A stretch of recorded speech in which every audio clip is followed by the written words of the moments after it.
Hello friends, எல்லோரும் எப்படி இருக்கீங்க? இன்றைக்கி நம்ம வீடியோவில் சரியான அளவுகளை கொண்டு நம்ம ஸ்வீட் பூந்தியும் காரா பூந்தியும் செய்ய போகிறோம். வாங்க எப்படி செய்கிறதுன்னு பார்க்கலாம். கடாயில் எண்ணெய் ஊற்றி வச்சுட்டு ஸ்டவ்வை மீடியம் ஃப்ளேமில் வச்சுருக்கேன். எண்ணெய் நல்லா காயறதுக்குள்ளே நம்ம மாவு மிக்ஸ் பண்ணிக்க போகிறோம். 1 கப் அளவுக்கு கடலை மாவு சலிச்சு எடுத்துருக்கேன், அதை சேர்த்துக்கிறேன். கடலை மாவு எடுத்த அதே கப்பில் அரிசி மாவு 1/4 கப் சேர்த்துக்கிறேன். உப்பு தேவையான அளவுக்கு சேர்த்துக்கிறேன். பெருங்காயத்தூள் 1 சிட்டிகை, சோடா உப்பு 1 சிட்டிகை சேர்த்துக்கிறேன். காரத்துக்கு 1/4 ஸ்பூன் மிளகாய்த்தூள், மஞ்சள் தூள் கொஞ்சமாக சேர்த்துக்கிறேன். முதல்ல இது எல்லாத்தையும் நல்லா மிக்ஸ் பண்ணி விட்டுடலாம். இப்போது கொஞ்சம் கொஞ்சமாக தண்ணி சேர்த்து தோசை மாவு பதத்துக்கு மாவு மிக்ஸ் பண்ணிக்கணும்.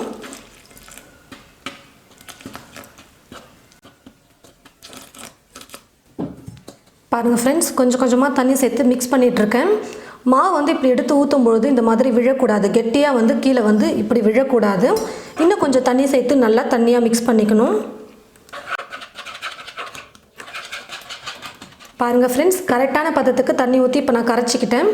இப்படி கரண்டி எடுத்து நம்ம மாவு ஊற்றும் பொழுது அப்படியே ஒரு ஃப்ளோவில் மாவு கீழே விழணும் பாத்திரத்தில். இதுதான் கரெக்டான பதம். ரொம்ப தண்ணியாகவும் இருந்துட்டால் தட்டை தட்டியாக விழுந்துடும். ரொம்ப கெட்டியாக இருந்ததுன்னா எண்ணெயில் போட்டு பொரிக்கும்போது ரவுண்ட் ஷேப்பில் வராது. இப்போ நம்ம கரெக்டான பதத்தில் நம்ம மாவு கரைச்சி வச்சுருக்கோம். கடாயில் எண்ணெய் ஊற்றி வச்சுட்டு தான் நம்ம மாவே கரைச்சோம். எண்ணெய் நல்லா சூடேறிச்சு பாருங்கள். இந்த மாதிரி நம்ம மாவு எடுத்து எண்ணெயில் போடும்பொழுது மாவு போட்டதுமே மேலே எழும்பி வரணும். அப்போ தான் கரெக்டான பதத்தில் எண்ணெய் காஞ்சிருக்குன்னு அர்த்தம். நம்ம நார்மலாக வீட்டில் யூஸ் பண்ணுற இந்த கரண்டியை வச்சே நம்ம பூந்தி செஞ்சுக்கலாம். பூந்தி கரண்டி இருந்தால் அதில் கூட நீங்கள் செஞ்சுக்கோங்க. மாவு எடுத்து இப்படி கரண்டியில் ஊற்றினா மட்டும் போதும், அழகாக அதுவே குண்டு குண்டாக பிரிஞ்சு வரும்.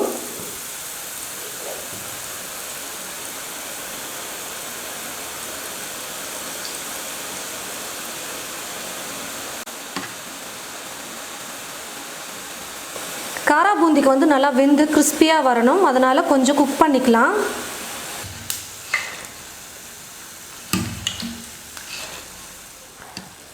பாருங்கள் ஃப்ரெண்ட்ஸ், நல்லா வெந்துருச்சு பாருங்கள். கொஞ்சம் லைட்டாக கலரும் மாறி இருக்குது பாருங்கள். இப்போ நான் எடுத்துக்கிறேன். நல்லா கிறிஸ்பியாக வந்திருக்கு.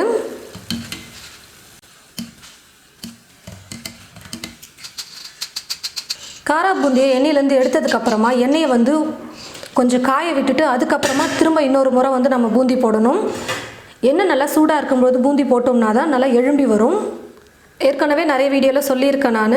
பூந்தி செய்யும் பொழுது கரண்டியை நல்லா தண்ணியில் கழுவிட்டு ஒரு துணி போட்டு தொடச்சிட்டு அதுக்கப்புறமா செஞ்சோம்னா முத்து முத்தாக வரும். இப்போ திரும்ப இன்னொரு முறை ஊற்றிக்கிறேன்.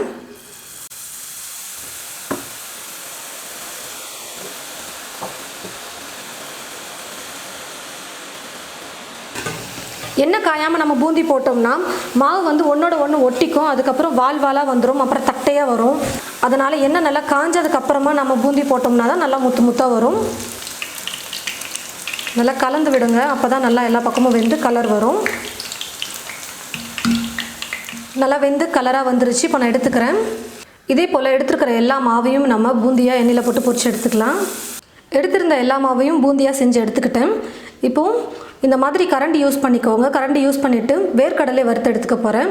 நான் மாவு எடுத்திருந்த அதே கப்பில் 1/4 கப் அளவுக்கு வேர்க்கடலை எடுத்துக்கிறேன். கொஞ்சம் லைட்டாக வறுபட்டதும் எடுத்துக்கிட்டால் போதும். பாருங்கள், வேர்க்கடலை நல்லா வெடித்து வறுபட்டு வந்துருச்சு. இப்போ நான் இதை எடுத்துக்கிறேன். ஒரு டிஷ்யூ பேப்பரில் போட்டிங்கன்னா இருக்கிற எக்ஸ்ட்ரா எண்ணெயும் நல்லா இழுத்துக்கும். கொஞ்சம் முந்திரி எடுத்து வறுத்துக்கிறேன். முந்திரியும் நல்லா பொன்னிறமாக வறுபட்டுடுச்சு. இப்போ நான் எடுத்துடுறேன். கடைசியாக கொஞ்சம் கருவேப்பிலையை சேர்த்து பொரிச்சிடுறேன். ஸ்டவ் ஆஃப் பண்ணிவிட்டு பொரிச்சிக்கிட்டால் போதும். பாருங்கள் ஃப்ரெண்ட்ஸ், ஒரே ஒரு கப்பு கடலை மாவு தான் நான் எடுத்திருந்தேன். அதுக்கே எவ்வளோ காரா பூந்தி வந்திருக்கு பாருங்கள். கண்டிப்பாக எல்லாருக்குமே பர்ஃபெக்டாக வரும்னு இல்லை. காரா பூந்தி கொஞ்சமாவது இந்த மாதிரி வரதான் செய்யும். நான் எண்ணெயில் போட்டு எடுக்கும்பொழுது இந்த அளவுக்கு தான் ஷேப் இல்லாமல் வந்திருக்கு. மீதி எல்லாமே நல்லா குண்டு குண்டாக சூப்பராக வந்திருக்கு பாருங்கள். எண்ணெயில் பொரிச்சு வச்சுருக்கிற கருவேப்பிலை, முந்திரி, வேர்க்கடலை சேர்த்துக்கிறேன். இதுக்கு மேலே கொஞ்சம் காரத்துக்காக வெறும் மிளகாய்த்தூள் கொஞ்சம் சேர்த்துக்கிறேன். உப்பு நம்ம சேர்த்துருக்கோம். அதனால் இப்போ நான் வந்து ஆட் பண்ணலை. உங்களுக்கு வேணும்னா நீங்கள் ஒரு சிட்டிக்கு அளவுக்கு சேர்த்து மிக்ஸ் பண்ணிக்கலாம். எல்லாத்தையும் சேர்த்து நல்லா மிக்ஸ் பண்ணி விட்டுக்கிறேன்.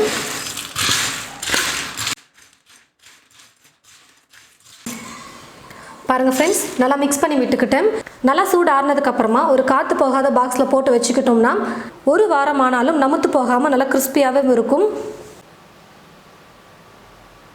ஸ்வீட் பூந்திக்கு முதல்ல சக்கரை பாகு ரெடி பண்ணிக்கலாம். ஸ்டவ்வை பற்ற வச்சுட்டு ஒரு பாத்திரம் வச்சுருக்கேன். இந்த பாத்திரத்தில் 3/4 கப் அளவுக்கு சர்க்கரை எடுத்து வச்சுருக்கேன். இந்த சர்க்கரையை சேர்த்துக்கிறேன். சர்க்கரை எடுத்த அதே கப்பில் 1/2 கப் அளவுக்கு தண்ணி சேர்த்துக்கிறேன். ஸ்டவ்வை வந்து மீடியம் ஃப்ளேமில் வச்சுட்டு குக் பண்ணிக்கலாம். சர்க்கரை பாகு ரெடி ஆகிறதுக்குள்ளே நம்ம மாவு வந்து கரைச்சி வச்சுக்கலாம். 1 கப் அளவுக்கு கடலை மாவு எடுத்துக்கிறேன். சர்க்கரை எடுத்து அதே கப்பில் தான் கடலை மாவு எடுத்துருக்கேன். சோடா உப்பு 1 சிட்டிகை அளவுக்கு சேர்த்துக்கிறேன். எல்லோ கலர் ஃபுட் கலர் வந்து 1 சிட்டிகை அளவுக்கு எடுத்து கொஞ்சம் தண்ணியில் மிக்ஸ் பண்ணி வச்சுருக்கேன், அதை சேர்த்துக்கிறேன். இது வந்து ஆப்ஷனல் தான், உங்களுக்கு வேணான்னா நீங்கள் ஸ்கிப் பண்ணிக்கலாம். தண்ணி வந்து கொஞ்சம் கொஞ்சமாக சேர்த்து மிக்ஸ் பண்ணி உருண்டையெல்லாம் இல்லாமல் தோசை மாவு பதத்துக்கு நல்லா கரைச்சிக்கலாம்.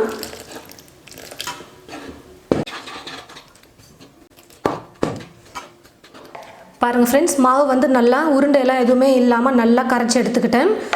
மாவை எடுத்து இப்படி ஊற்றும்போது நல்லா தண்ணியாக இந்த மாதிரி பாத்திரத்தில் ஒரு ஃப்ளோவில் அப்படியே போய் விழணும். சர்க்கரை வந்து நல்லா கரைஞ்சதுக்கப்புறமா செக் பண்ணிக்கிட்டே இருங்க அப்பப்போ. ஸ்வீட் பூந்தி செய்கிறதுக்கு கம்பி பதமெல்லாம் வர வரைக்கும் நம்ம குக் பண்ணவே தேவையில்லை. சர்க்கரை பாகு கையில் தொட்டு இப்படி பார்க்கும்போது நல்லா பிசு பிசுன்னு ஒட்டணும். அப்படி ஒட்டுச்சுனாலே போதும். பூந்திக்கு சர்க்கரை பாகு கரெக்டான பதத்தில் இருக்குன்னு அர்த்தம். பாருங்கள் ஃப்ரெண்ட்ஸ், நல்லா வந்து பிசு பிசுன்னு ஒட்டுது. இப்போது அப்படியே இதை எடுத்து ஓரமாக வச்சுட்டு நம்ம பூந்தி செய்ய ஆரம்பிச்சிடலாம். பாருங்கள் ஃப்ரெண்ட்ஸ், கடாயில் எண்ணெய் ஊற்றி வச்சுட்டேன். எண்ணெய் வந்து நல்லா சூடு ஏறிடுச்சு பாருங்கள். நல்லா பூந்தி மேலே எழும்பி வர ஆரம்பிக்குது. இப்போ வந்து நம்ம கரைச்சி வச்சுருக்கிற மாவை எடுத்து கரண்டியில் ஊற்றி நம்ம பூந்தியாக செஞ்சுக்கலாம். ஒவ்வொரு முறை பூந்தி செய்யும்போதும் எண்ணெய் நல்லா காஞ்சதுக்கப்புறமா போடுங்க, அப்போ தான் நல்லா எழும்பி வரும்.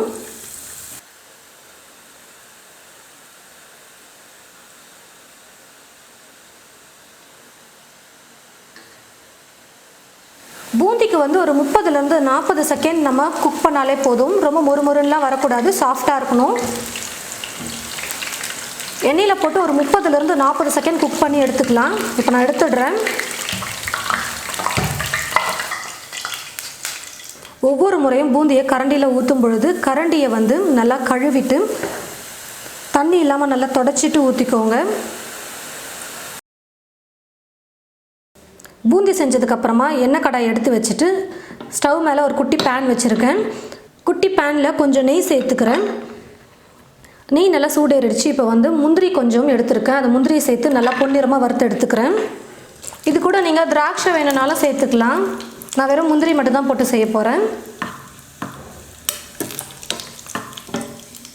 முந்திரி நல்லா பொன்னிறமாக வறுபட்டதும் எடுத்து வச்சுட்டு ஸ்டவ்வை மீடியம் ஃப்ளேமில் வச்சுட்டு சக்கரை பாகு வந்து இப்போ எடுத்து வச்சுக்க போகிறேன்.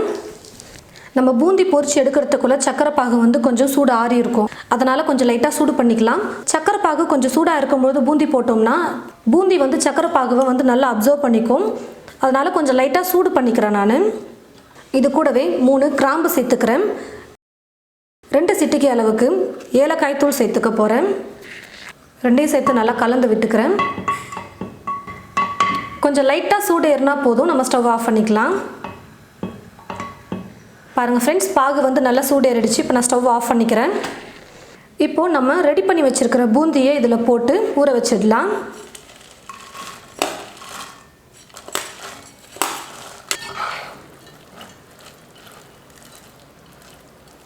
பாகில் பூந்தி வந்து நல்லா ஊறட்டும். அப்போ தான் பூந்தி நல்லா ஜூஸியாக சூப்பராக இருக்கும் சாப்பிட்றதுக்கு.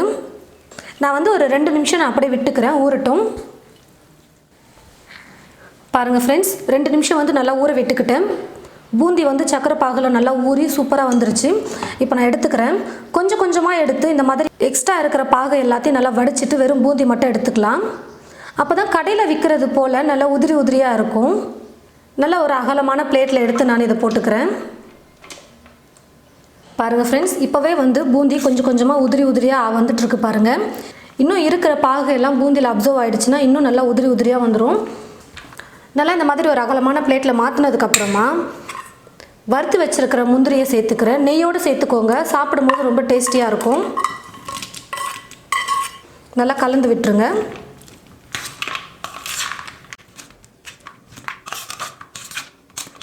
நல்லா தனித்தனியாக நல்லா உதிரியாக வரணும்னா இன்னும் ஒரு அரை மணி நேரத்துலேருந்து 1 மணி நேரத்துக்கு அப்படியே விட்டுட்டிங்கன்னா நல்லா ட்ரை ஆகிட்டு வந்துடும். பாருங்கள் ஃப்ரெண்ட்ஸ், 1 மணி நேரம் நான் விட்டுட்டேன். அப்படியே பூந்தியில் இருந்த பாகு எல்லாமே நல்லா ட்ரை ஆகிட்டு நல்லா சூப்பராக உதிரியாக வந்திருக்கு பாருங்கள். இப்போ இதை வந்து நம்ம ஒரு பாக்ஸில் போட்டு வச்சுக்கிட்டோம்னா அப்பப்போ சாப்பிட்றதுக்கு நல்லா சூப்பராக இருக்கும். நல்லா டேஸ்டியாக நல்லா முறுமுறுன்னு நம்ம காரா பூந்தி ரெடி பண்ணியிருக்கோம். பாருங்கள் எவ்வளோ நல்லா கிறிஸ்பியாக இருக்குது. அதே சமயம் நல்லா ஸ்வீட்டாக நல்லா ஜூஸியாக வந்து நம்ம ஸ்வீட் பூந்தியும் ரெடி பண்ணியிருக்கோம். பாருங்கள் எவ்வளோ நல்லா ஜூஸியாக சூப்பராக இருக்குது. இது போல் நீங்களும் உங்களுடைய வீட்டில் 1 கப் கடலை மாவு இருந்தாலே போதும். நல்லா டேஸ்டியான விதத்தில் காரா பூந்தியும் ஸ்வீட் பூந்தியும் ரெடி பண்ணிடலாம்.